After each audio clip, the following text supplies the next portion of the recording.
Hai Sobat RKN, jumpa dengan saya Elisa di Rumah Kebudayaan Nusantara Antasari.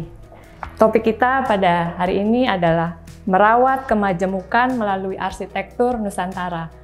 Kita sudah kedatangan narasumber pada hari ini. Beliau adalah seorang pendekar arsitektur Nusantara. Tidak lain dan tidak bukan adalah Bung Yory Antar. Selamat sore Bung Yory. Selamat sore. Terima kasih sudah hadir di RKN. Mungkin Bung Yory bisa nggak cerita sedikit tentang siapa sih sosok Bung Yory ini? Mungkin dulunya kuliahnya di mana? Atau kenapa sih bisa terjun di dunia arsitektur? Ya. Awalnya sebetulnya saya itu tidak mengira bahwa saya akan berprofesi sebagai arsitek.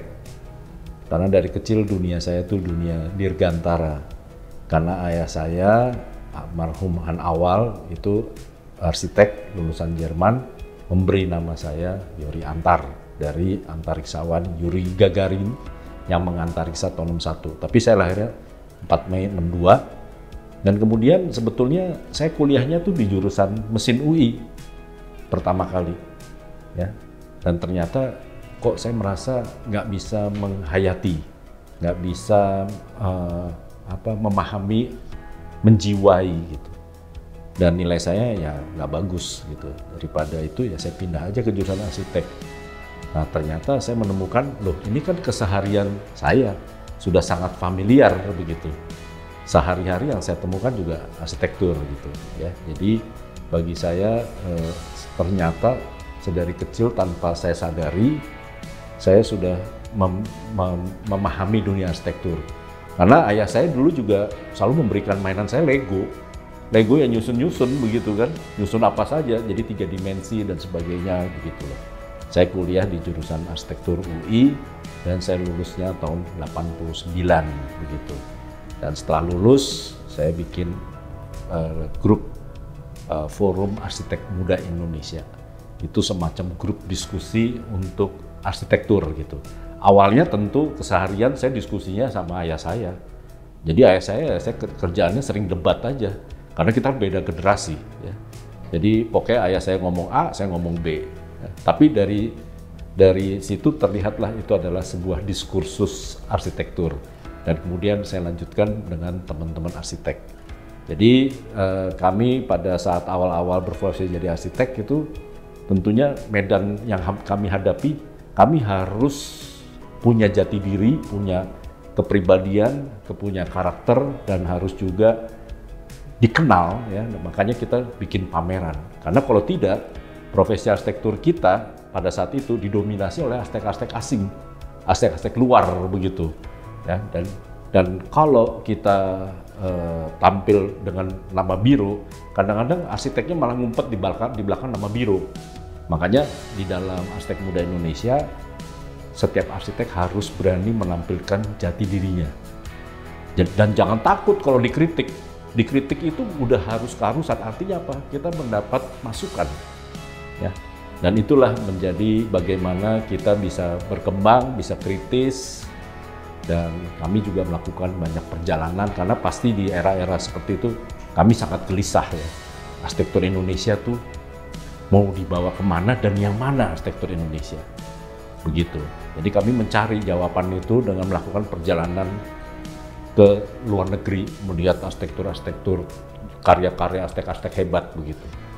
Dan ternyata setiap kali melakukan perjalanan sebenarnya yang kami lihat adalah Indonesia. Kami lihat benang merahnya di situ. Tapi pertanyaan itu terus aja muncul. Ada pertanyaan, ada jawaban, ada pertanyaan lagi dan sebagainya. Dan melalui kunjungan kami ke Tibet, kami menulis surat kepada Dalai Lama. Nah, Dalai Lama justru memberi kata sambutan yang sebenarnya menampar muka saya. Karena kata sambutannya itu sepertinya apa ya, mempertanyakan kok kamu tidak mengenal sejarah kamu sendiri. Begitu. Karena di Tibet itu adalah sebuah negara yang lahir dari hasil kunjungan dan inspirasi pendirinya sendiri yang bernama Atisadi Panggara telah berguru sekian tahun pada seorang lama. Lama itu bernama Lama Serlingpa. Serlingpa artinya Suwana Dwipa. Suwana Dwipa adalah pulau emas, dan itu adalah Sumatera.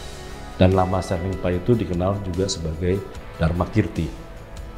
Dan Dharma Kirti selalu diperkenalkan kepada murid-murid Buddha Tibet sampai saat ini.